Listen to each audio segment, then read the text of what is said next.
Background. The shape, also known as geometry of a molecule, influences its properties. Symmetrical shapes lead to electrons being evenly distributed throughout the molecule and are called nonpolar.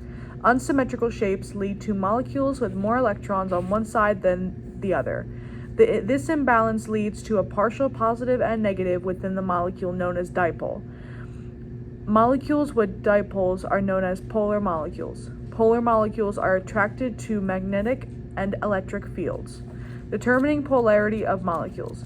A covalent bond is polar if there is a difference in electronegativity between the bonded atoms.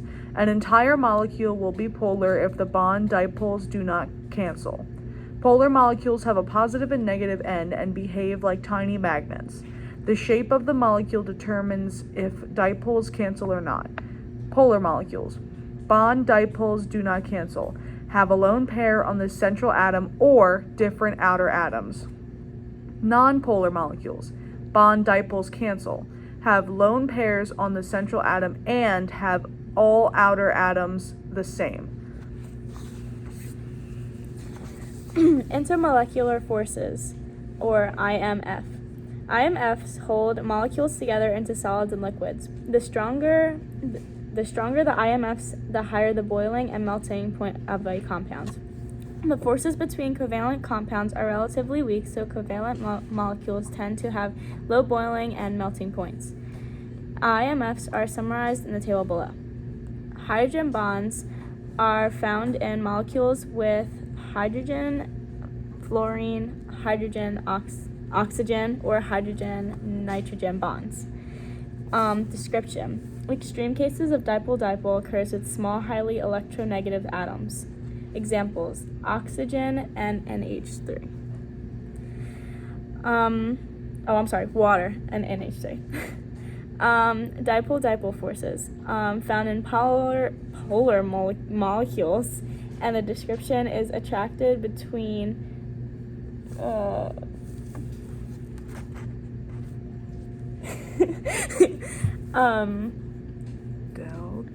delta positive and delta negative. Some examples are CH2, BRN, and PH3. CH2, BR2, PH3. Oh, I can't see, I'm sorry. Dispersion forces are found in all molecules, only force in nonpolar molecules. There are attraction between temporary dipoles, and examples of this are CH4 and CO2.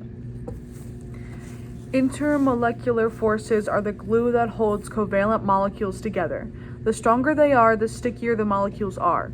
As a result, these intermolecular forces influence many properties of substances. Stronger IMFs result in higher boiling and melting points, increased surface tension, lower evaporation rates, and lower vapor pressure.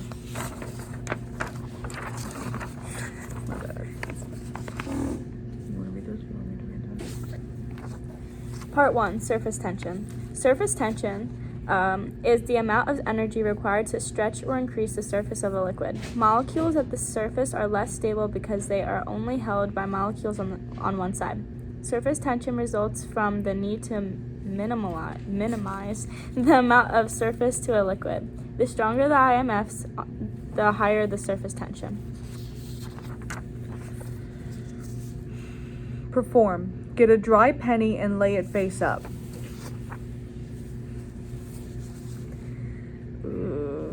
Predict. What intermolecular forces aren't present between isopropanol compounds and why? Prove this in part by calculating the electronegativity differences between each set of unique bonds. OH to O to H, O to C, C to H. O to H, 3.44 minus 2.2 would be 1.24, which is polar. C to H is 2.55 minus 2.2 is 0.35, which is nonpolar. O to C is 3.44 minus 2.55, which is polar, which turns out to 0.89.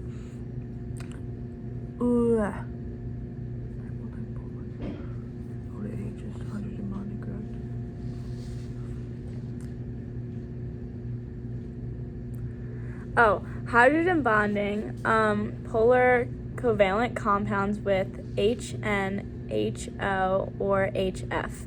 Dipole, polar covalent compounds, and London dispersion force, all compounds. So, like, the IMF strength goes up from London dispersion to hydrogen bonding. And the Yeah, and the that's how you determine which is which. And the monopradic is the one with 1H. I'll just show you the picture because I can't describe it. This one.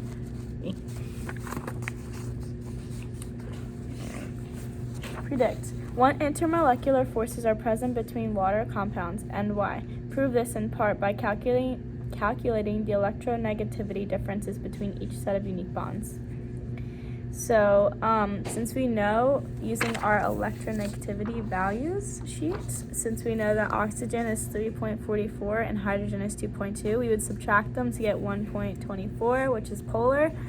And then that would be hydrogen bonding, and it would be diprotic, which is the two hydrogens, and it would be stronger. And the H would be London dispersion. Oh, yes. Predict. What intermolecular forces are present between oil compounds and why? Prove this in part by calculating the electronegativity differences between each setup of unique bonds. C to H is 2.55 minus 2.2, which is 0.35, which is nonpolar, which is London dispersion, and it's symmetric, and that's what it looks like in the thingy. And we don't have to do that, so. You want me to read that? I got it, unless you want to. I don't care. Okay. I don't know. You can't see. Today is your first day on the job as a lab assistant at the Naval Research Laboratory in Washington, D.C. You are nervous and you accidentally forget the label of each of the 4 compounds above while you're preparing solutions. Being smart and cunning, you did get the job at the Naval Research Laboratory, remember?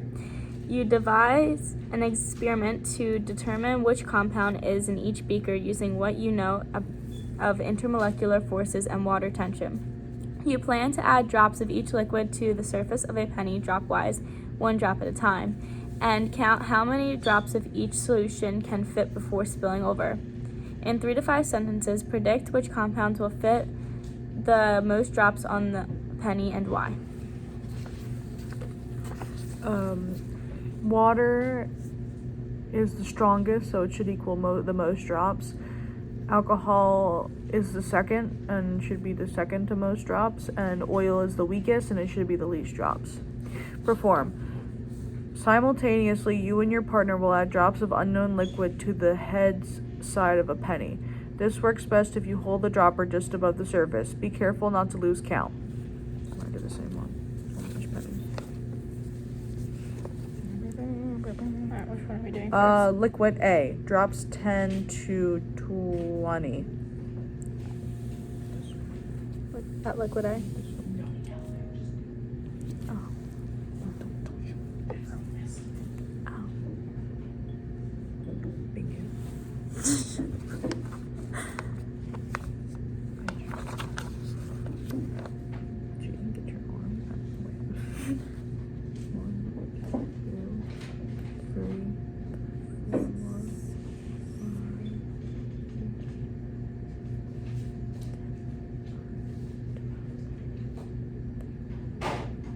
I got 13.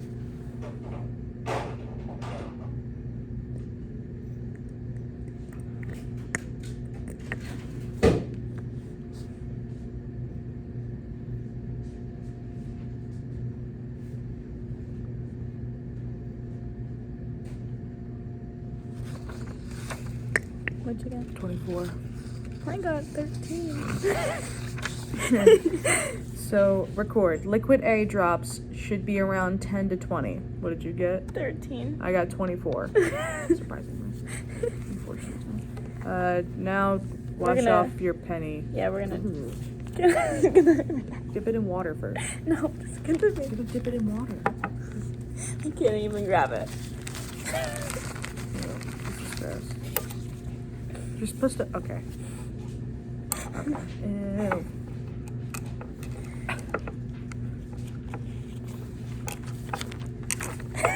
supposed to wash it.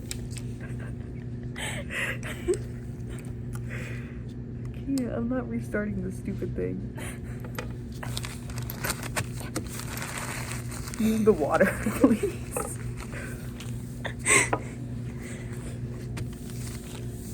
Probably needs all of that. Pennies are in there. Okay, ready? New sheet. And grab a new sheet of paper towels. You're supposed to dry them all the way, so let's just Yeah, let's just I'm just gonna pat them. Okay. Yay. Now we're gonna do the same thing for liquid B. Liquid B. Liquid B. You gotta do this now, right now? No? Wait. Hold on. Ready? Hold on, I have to make sure I'm right.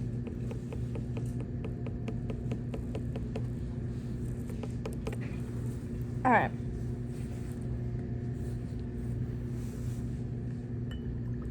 Okay, yeah, it's this one.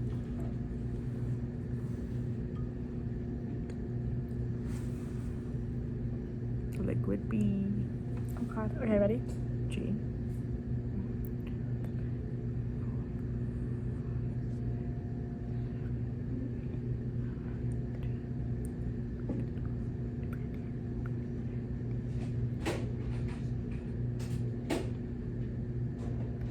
Twenty.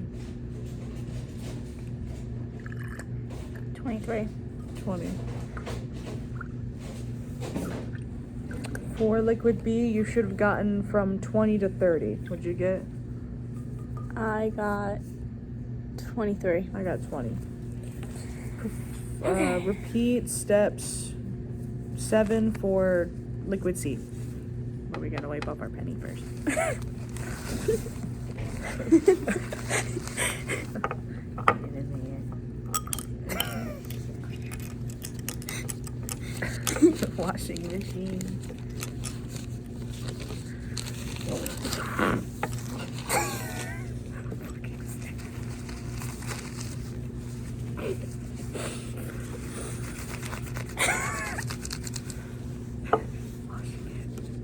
There we go. Oh, it's actually really dry. It got better than I expected it to. Okay, so we're gonna do the same thing for liquid C.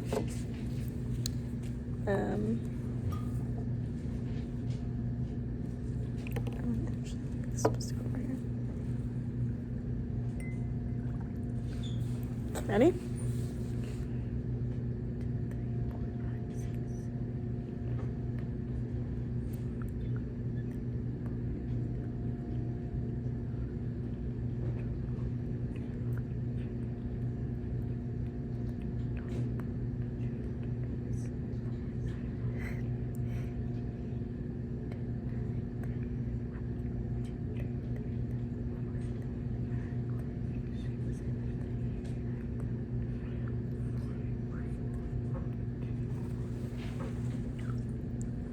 G. 47. I got 43. 47. Okay, you should have gotten relatively around 30 to 50 for liquid C. What'd you get? 43. I got 47. Okay, so conclude. In 3 to 5 sentences, based on your observations and what you know about intermolecular forces, identify each liquid, summarizing the experiment as you do. So, Wait.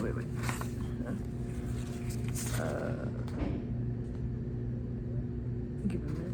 A was oil, B was alcohol, and C was water.